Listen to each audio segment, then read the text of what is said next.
kita hadapi ini adalah situasi tsarah, situasi kesesakan. Banyak orang bicara, banyak orang berteriak, banyak orang menghadapi ini, sudah bingung menghadapi ini. Betul, kita datang ke gereja, kita bernyanyi, kita muji Tuhan. Tadi waktu di ibadah pertama ada lagu, sungai sukacitamu mengalir dalamku. Kesukaan sorga yang kurasa sekarang ini. Tetapi ketika kita kembali ke luar, ketika kembali ke keluarga, ke lingkungan, ke tempat kerja, maka kita tidak bisa menutupi situasi bahwa kita mengalami atau kita berada pada satu situasi yang tsara, situasi kesesakan. Nah, saudara-saudara, kita anak-anak Tuhan harus mampu menghadapi situasi ini dengan cara-cara yang benar, dengan sikap yang benar. Bagaimana kita menghadapi kesesakan? Bagaimana menghadapi kasus COVID di Indonesia, pandemi COVID di kota kita, di lingkungan kita, di mana di sisi lain kita sudah bisa beribadah, tetapi di sisi lain muncul kasus dekat kita, muncul kasus orang yang kita kenal, muncul kasus orang keluarga kita. Atau mungkin di antara umat Tuhan yang ada di rumah, COVID atau orang yang mengalami COVID-19 itu mungkin saudara, atau mungkin istri atau suamimu, mungkin anak-anakmu. Dan situasi ini mengakibatkan kita merasa sesak. Atau mungkin kita tidak mengalami COVID, tidak mengalami COVID-19.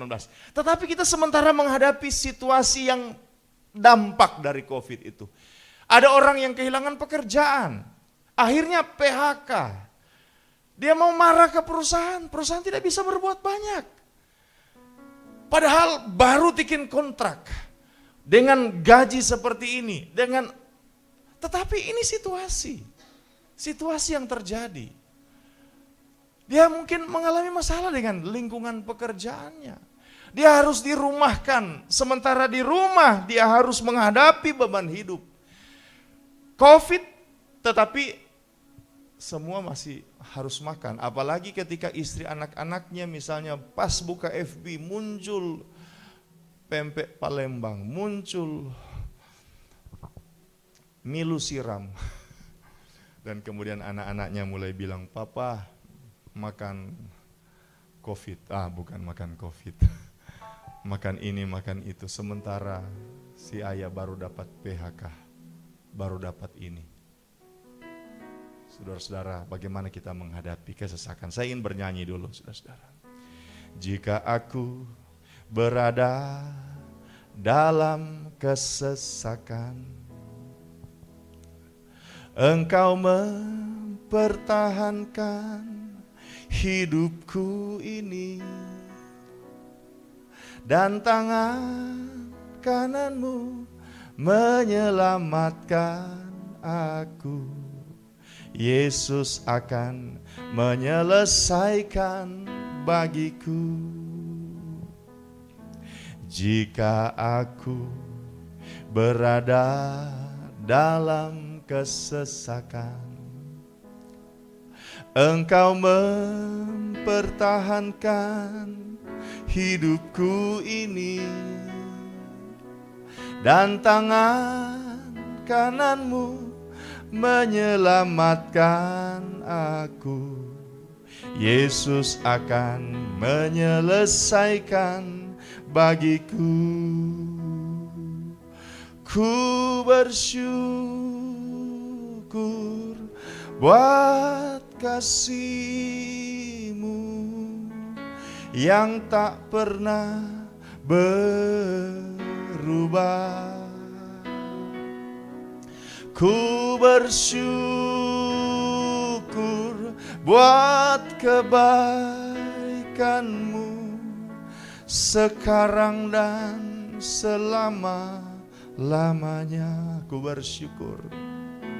Ku bersyukur buat kasih-Mu yang tak pernah berubah. Haleluya, ku bersyukur. Ku bersyukur buat kebaikanmu sekarang dan selama-lamanya. Bila hati terasa berat, tak seorang pun mengerti beban. Ku tanya Yesus, apa yang harus ku buat? Dia berfirman, mari datanglah. Dia selalu pedulikan aku. Ku datang Yesus. Dia pikul segala bebanku. Haleluya. Sujud di atas. Saudara-saudara, taruh tanganmu di dada. Angkat tanganmu. Termasuk umat Tuhan yang ada di rumah. Tuhan mulai menjamah. Tuhan mulai memulihkan hatimu. Haleluya. Yang ampuniku dan bebaskanku. Dia ubah hidup kami. Dia ubah hidupku. Baharui hatiku. Sesuatu terjadi saat datang di altarnya. Saudara-saudara, kesesakan merupakan satu peristiwa yang mau tidak mau kita harus hadapi ketika kita ada di dunia ini. Saya sudah katakan tadi, mengapa bayi yang baru lahir harus menangis? Karena itu menjadi sebuah gambaran yang memang Tuhan luaskan untuk memberikan kesadaran bahwa ketika kita ada di dunia, kita pasti akan menghadapi pergumulan-pergumulan hidup. Kita pasti akan menghadapi tantangan-tantangan kehidupan. Dan semua itu membuat kita merasa sesak. Dan kita harus menyikapinya dengan tepat. Nah, saudara-saudara, sikap yang harus kita ambil yang pertama, kita kembali di Mazmur pasal 50 ayat 15. Berserulah kepadaku pada waktu kesesakan. Aku akan meluputkan engkau dan engkau akan memuliakan aku. Sikap pertama yaitu kita dianjurkan Tuhan untuk berseru. Kalau saudara baca Mazmur, banyak sekali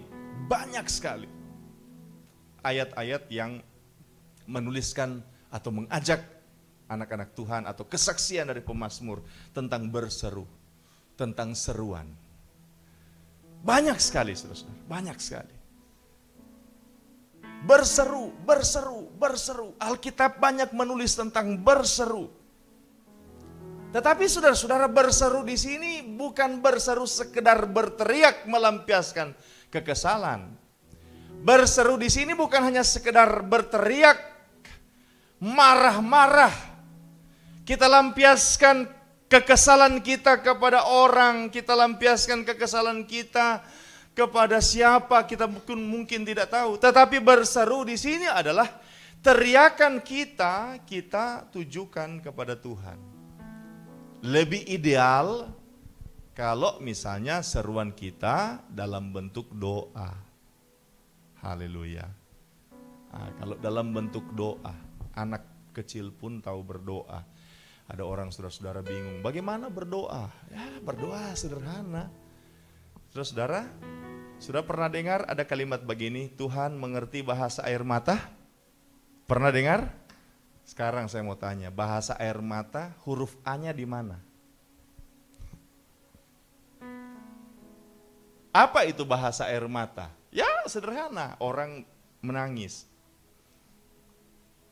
Saya dengan istri kalau misalnya ada sedikit perbedaan pendapat, istri seringkali sudah menangis. Dan suami-suami langsung tahu, oh ini tangisan ini artinya apa. Atau kadang-kala suami pun yang tidur sekamar, tidur satu ranjang dengan istri. Ini Alkitab bilang, keduanya bersatu menjadi satu daging. Betul ya Alkitab bilang.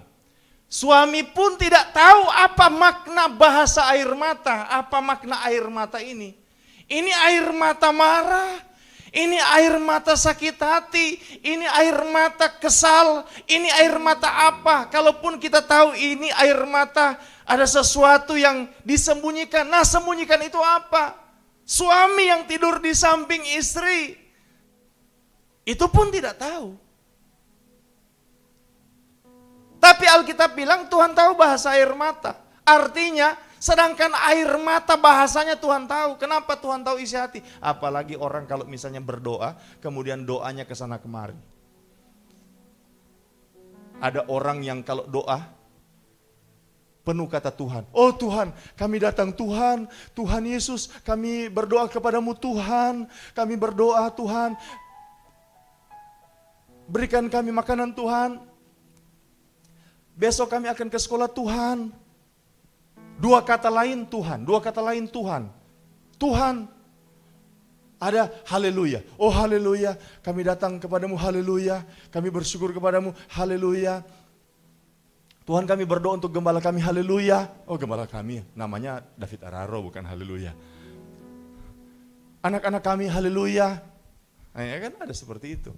Ada orang kalau berdoa, dia pun tidak mengerti apa yang dia doakan.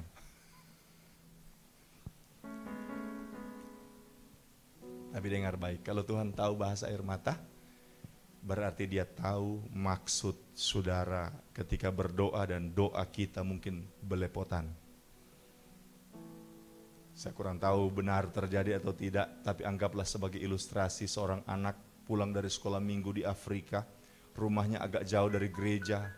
Di perjalanan karena rumahnya ke gereja harus lewat hutan, dia ketemu dengan singa. Jadi pada waktu singa muncul, ini anak langsung berdoa, Tuhan berkati makanan ini. Karena waktu di sekolah minggu dia hanya diajar doa makan, tidak diajar doa menghadapi singa. Pas dia berdoa singa lari, karena singa tahu, singa sadar, bayangkan ini anak akan memakan singa, jadi singa lari. Hal yang paling pertama ketika kita menghadapi kesesakan yaitu kita harus berseru. Berseru kepada Tuhan. Nah ini berseru ini saudara-saudara bisa mungkin karena kita rasa doa kita tidak terlalu bagus, tidak terlalu tepat. Saya kurang pintar berdoa. Tetapi saudara-saudara saya mau sampaikan, kadangkala kita tidak bisa berseru dengan benar kepada Tuhan karena dua alasan. Yang pertama saudara-saudara, coba kita baca dulu Lukas pasal 21 ayat 14 sampai 18. Lukas pasal 21 ayat 14 sampai 18.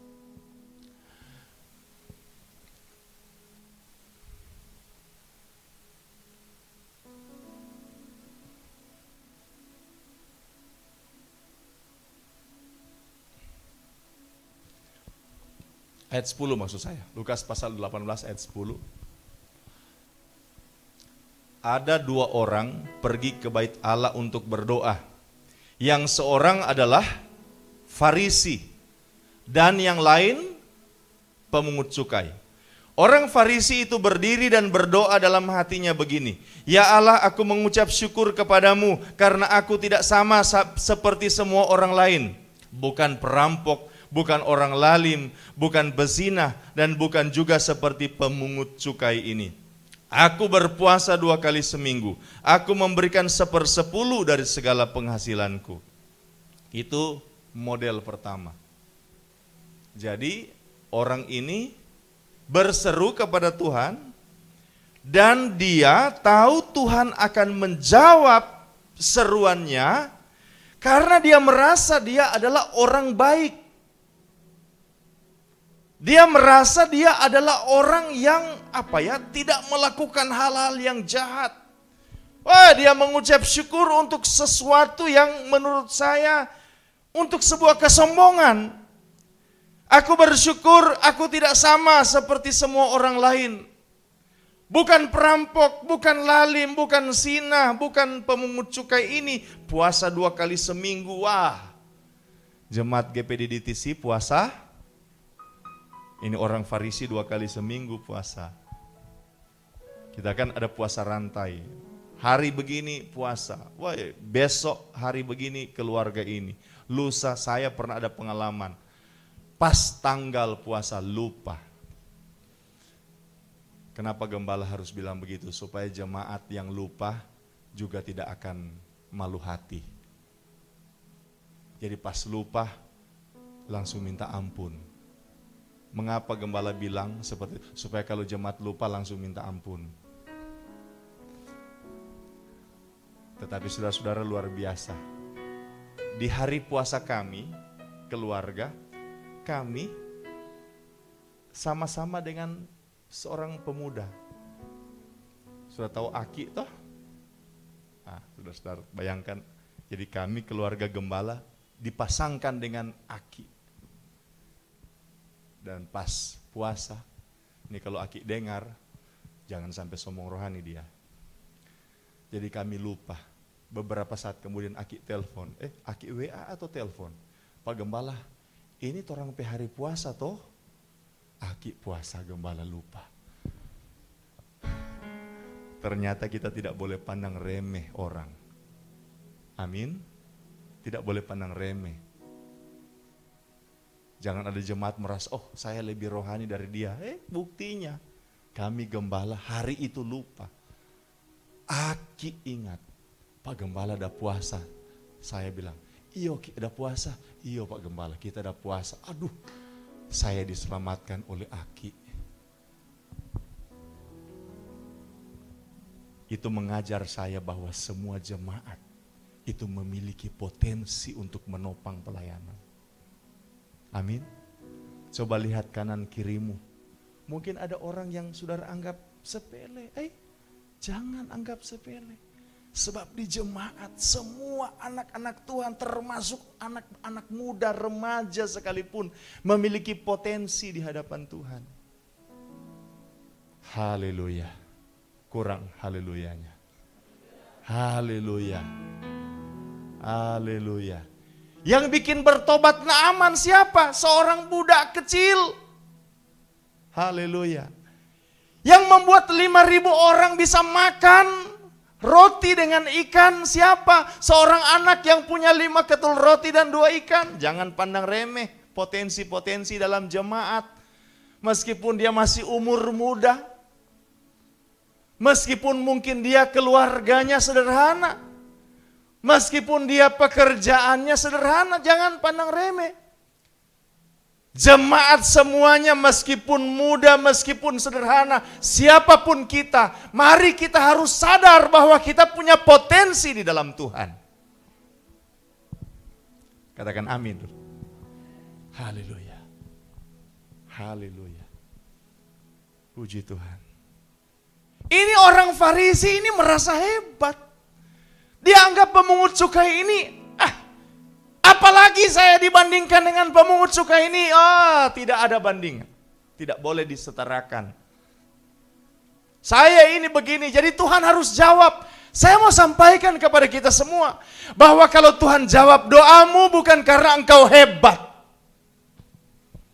Sebab tidak ada kehebatan kebaikan manusia yang 100% sempurna.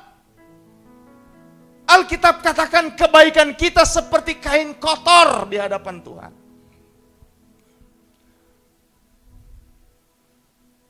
Mungkin engkau sudah melayani di depan, tapi bisa saja tercemar dengan sedikit ketidakmurnian. Bisa mungkin supaya orang lihat. tampil ini supaya orang akui penampilan saya, performance saya. Mungkin kita memberi sumbangan di gereja tetapi ada hal-hal yang tidak murni. Mungkin kita beribadah tetapi ada sesuatu yang tidak baik. Mungkin ketika kita beribadah, ibadah dari jam 9:30 sampai jam 11 misalnya, tetapi kita terlambat 1 detik, berarti sudah tidak 100%. Atau kita dalam 1,5 jam, atau sementara dengar khotbah 45 menit, ada sekitar 2 detik hilang dari peredaran. Sudah pernah alami hilang dari peredaran?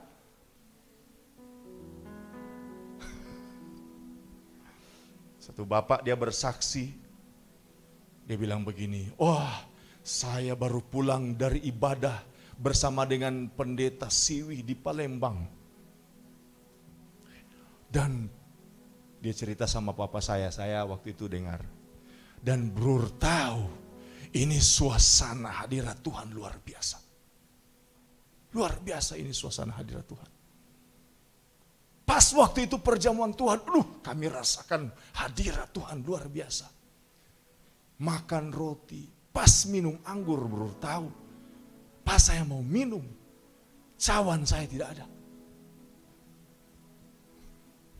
Ini kesaksian nyata. Cawan saya tidak ada. Papa saya sudah penasaran. Di mana itu gram om? Jatuh pendeta. Jatuh kenapa? Tasono sementara mau minum.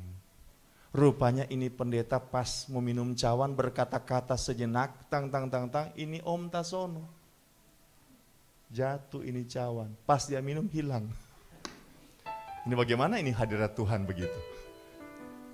Tetapi saudara-saudara kalau kita mau renung-renungkan, ada kalanya pas pujian kita rasakan hadirat Tuhan. Pas khotbah, dari Yesus. Ada pernah alami begitu? Saya pernah lihat ada jemaat Tuhan, bukan di sini. Saya kurang tahu di situ. Tapi yang pasti bukan di sini, bukan di gereja ini maksudnya. Saya pernah lihat, waktu ibadah luar biasa. Pas dengar khotbah saudara-saudara. Tapi untung karena dia sudah lama dalam Tuhan, refleks rohaninya tinggi. Amin, amin. Padahal ya Afghanistan, Indonesia. Refleks rohaninya mantap. Angkat tangan, taruh tangan kiri di dada, angkat tangan kanan. Dia angkat tangan. Saya pernah dapat mahasiswa, sementara kelas dia tidur di belakang. Saya dongkol, saya penasaran, saya bilang, nama, saya tidak mau sebut nama. Yang pasti bukan di RMK. Kejadian sampai Wahyu, kejadian keluaran imamat bilang, memang hebat, ini refleks rohani, ini banyak anak-anak Tuhan yang sudah biasa di gereja, refleks rohaninya hebat. Meskipun sementara tidur, pendeta katakan amin, amin. Amin. Haleluya. Artinya, kebaikan kita tetap ada kekurangan. Betul ya? Ada kekurangan. Pendeta, saya sudah lebih dulu mengaku. Saya tidak mau jadi pendeta yang selalu merasa hebat. Ada kekurangan. Ada kelemahan.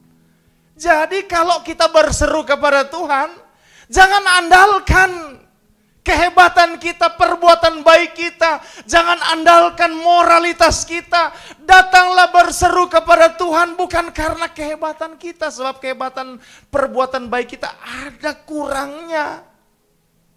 Pasti ada kelemahannya. Pasti ada keterbatasannya. Mungkin kualitasnya.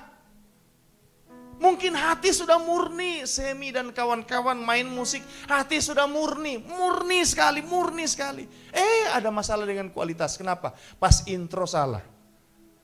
Bisa. Hati sudah bagus, tetapi kualitas kurang.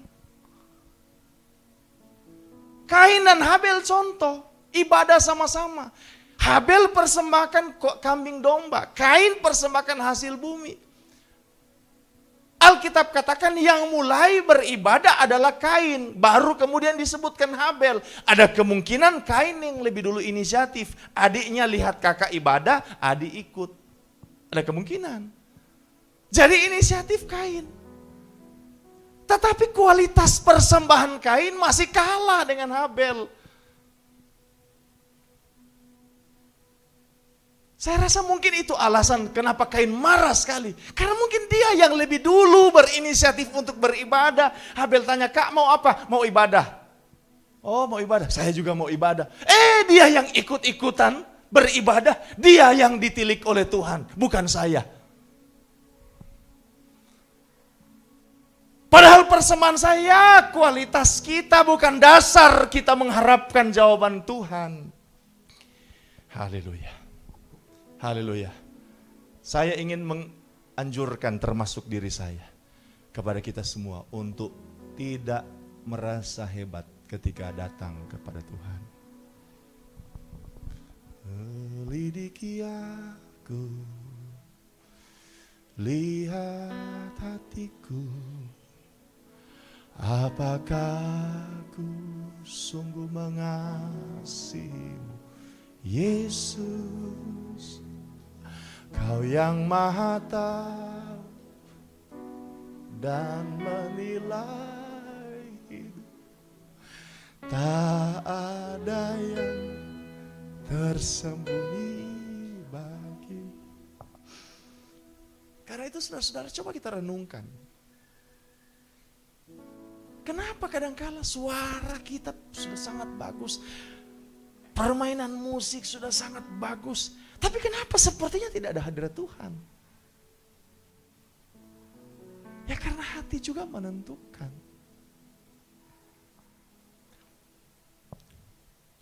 Jadi ketika berseru bisa ada dua kemungkinan. Kemungkinan pertama adalah kita merasa Tuhan harus menjawab seruan kita karena kita ini orang yang hebat. Yang kedua, tetapi pemungut cukai itu berdiri jauh-jauh, ayat 13. Bahkan ia tidak berani menengadah ke langit, melainkan ia memukul diri. Haleluya. Kenapa ia memukul diri? Karena ia merasa dia tidak layak. Tetapi puji Tuhan, pemungut cukai ini tidak hanya berhenti di memukul diri, merasa tidak layak, tetapi ada kelanjutannya dan berkata, "Ya Allah, kasihanilah aku orang berdosa."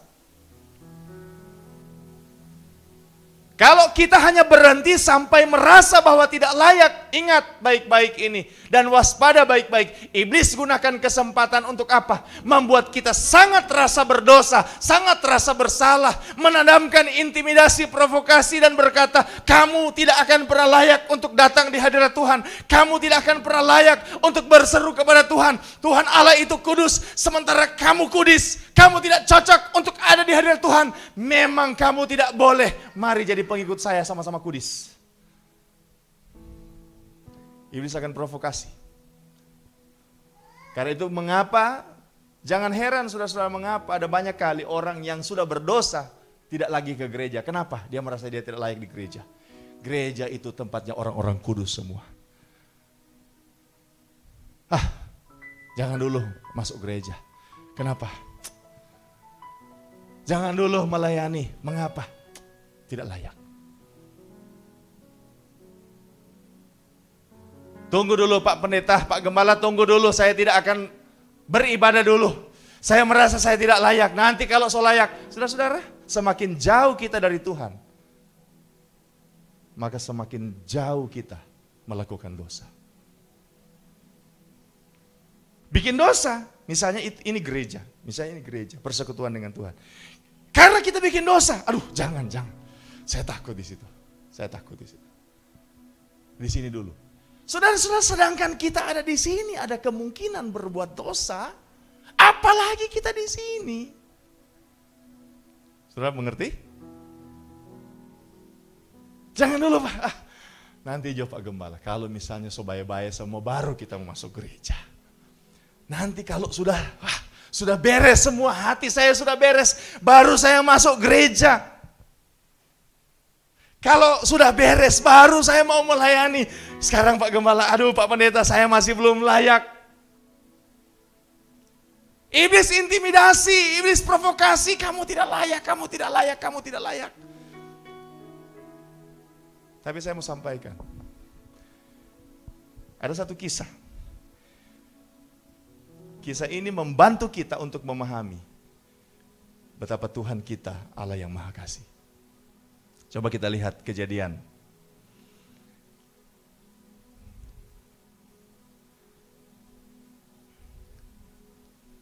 Kejadian pasal maaf,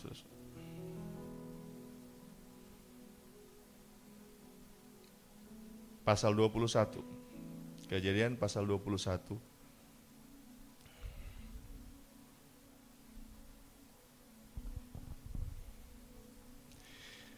Ayat 14. Keesokan harinya pagi-pagi Abraham mengambil roti serta sekirbat air dan memberikannya kepada Hagar. Ia meletakkan itu beserta anaknya di atas bahu Hagar, kemudian disuruhnyalah perempuan itu pergi. Maka pergilah Hagar dan mengembara di padang gurun Beersheba. Ketika air yang dikirbat itu habis, dibuangnyalah anak itu ke bawah semak-semak.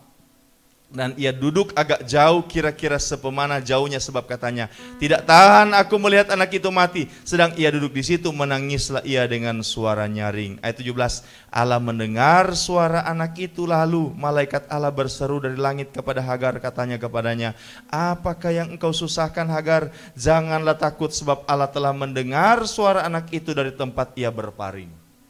Saudara-saudara, siapa Hagar? Hagar ini, saudara-saudara, adalah pembantu Sarah, istri Abraham. Tuhan janji kepada Abraham dan Sarah akan ada anak perjanjian, tetapi kurang lebih sekitar 10 tahun belum ada anak perjanjian. Akhirnya Sarah bilang begini kepada suaminya, papi, ini hambaku Hagar, jadikan dia istrimu. Siapa tahu dari dia akan sambung keturunan.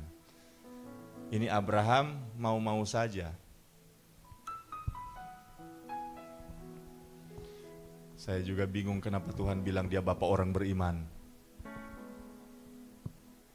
Saya akan khotbah mungkin beberapa waktu ke depan. Saya ingin sampaikan betapa hebat penilaian Tuhan.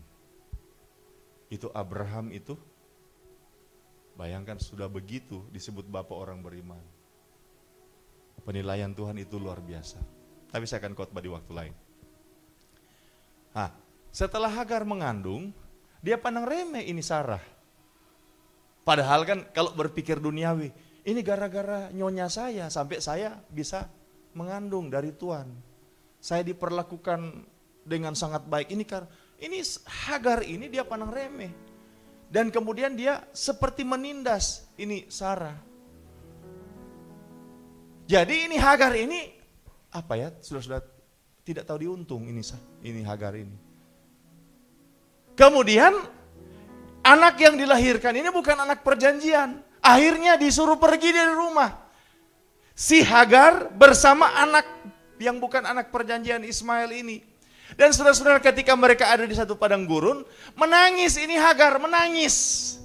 Ini wanita yang tidak tahu balas budi, wanita yang sebenarnya tidak bermoral ini, saudara-saudara, dia menangis. Anaknya juga menangis. Alkitab bilang Tuhan dengar. Haleluya. Apa yang saya mau sampaikan? Bayangkan tangisan dari orang yang sebenarnya di mata kita itu tidak dianggap. Ini Hagar diusir oleh Abraham, diusir. Sarah usir, artinya tidak dianggap. Tetapi tangisan mereka didengar Tuhan. Ini yang saya mau sampaikan. Kalau kita berseru, pertama bukan karena kebaikan kita, sebab kebaikan kita ada lemahnya. Dan juga jangan terintimidasi, kita merasa bahwa kita tidak berharga. Dengar, Tuhan itu memperhatikan. Yunus dihukum Tuhan karena apa? Karena dia tidak mau beritakan Injil kepada penduduk Niniwe yang jahat, yang moralnya bobrok, saudara-saudara. Tuhan marah, Yunus kenapa tidak beritakan Injil kepada orang Niniwe?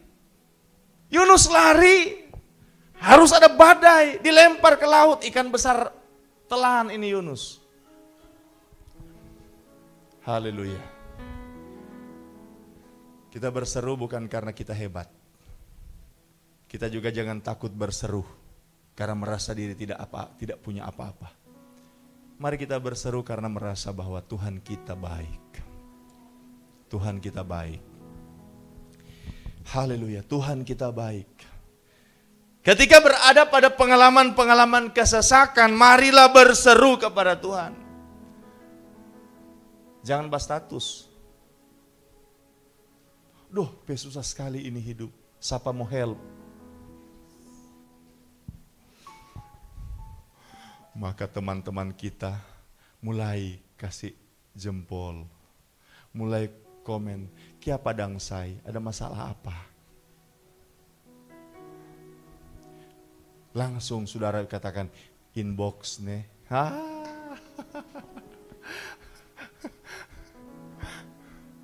Berapa persen saudara-saudara kehabisan uang, status, habis doi.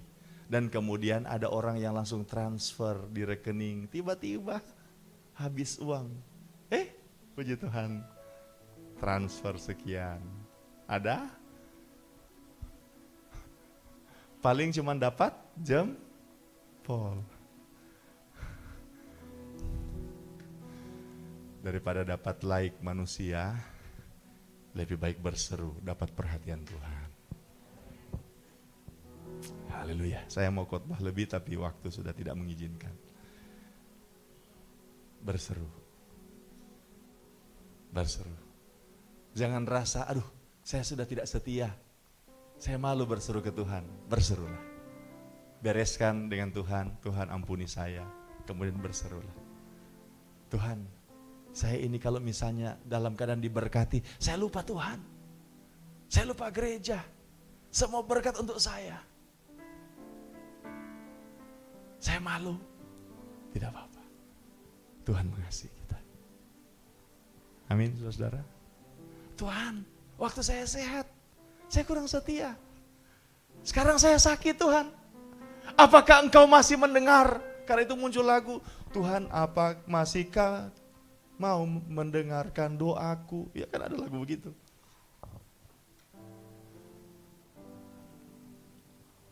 Waktu sakit, teringat waktu sehat, lupa Tuhan. Waktu banyak uang, waktu kesulitan masalah keuangan, teringat waktu banyak uang. Kasih derma pun saudara-saudara sembarangan. Pendeta di sini tidak terlalu pusing derma. Karena itu persembahan kita di depan. Tuhan Yesus mengasihi. Haleluya. Berarti pendeta, gembala orang tidak apa-apa bikin dosa. Ada masalah pasti. Saya selesaikan dengan ini. Dosa, ini misalnya saya bikin dosa. Maka ketika saya bikin dosa, saya misalnya marah, pukul istri. Misalnya saya marah kepada istri. Ibu gembala, wah, biasa kan mama tuh, tapi karena marah ibu gembala, plak. Istri saya tidak pernah kena tangan. Marah. Saya mau tanya, yang kena tampeleng siapa? Istri, bisa ada kemungkinan ya. Tetapi kenapa kita berdosa ke Tuhan?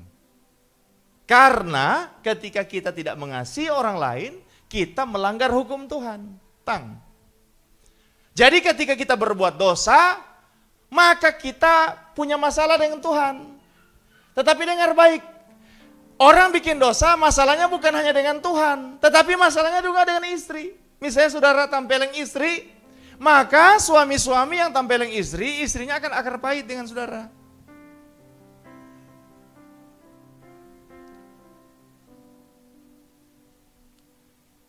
Sudah berdoa, Tuhan ampuni saya Tuhan. Misalnya ada masalah karena saudara bikin dosa kepada Tuhan, Tuhan ampuni saya. Maka saudara-saudara hubungan dengan Tuhan langsung tersambung. Sejauh timur dari barat, demikian dijauhkan pelanggaran-pelanggaran kita. Dari utara ke selatan, demikian dijauhkan kesalahan-kesalahan kita. Langsung tersambung hubungan kita dengan Tuhan, langsung pulih. Tetapi yang ke sini tabur tuai. Karena itu jangan bikin dosa. Orang bikin dosa, ketika dia minta ampun, langsung pulih hubungan dengan Tuhan. Tetapi perlu waktu suami istri. Apalagi istri pernah mengasari, suami mengasari istrinya. Perlu waktu. Dan luka itu kadangkala sulit disembuhkan. Meninggalkan bekas. Perkataan kita tidak baik. Tuhan ampuni, saya sudah memaki kepada tante ini, kepada om ini. Tuhan pulihkan. Tetapi makian kita kepada orang itu, dapat ingat dia ada memaki akang pak kita. Karena itu jangan bikin dosa, katakan amin. Tetapi kalau misalnya ada masalah, maka datanglah ke Tuhan. Amin.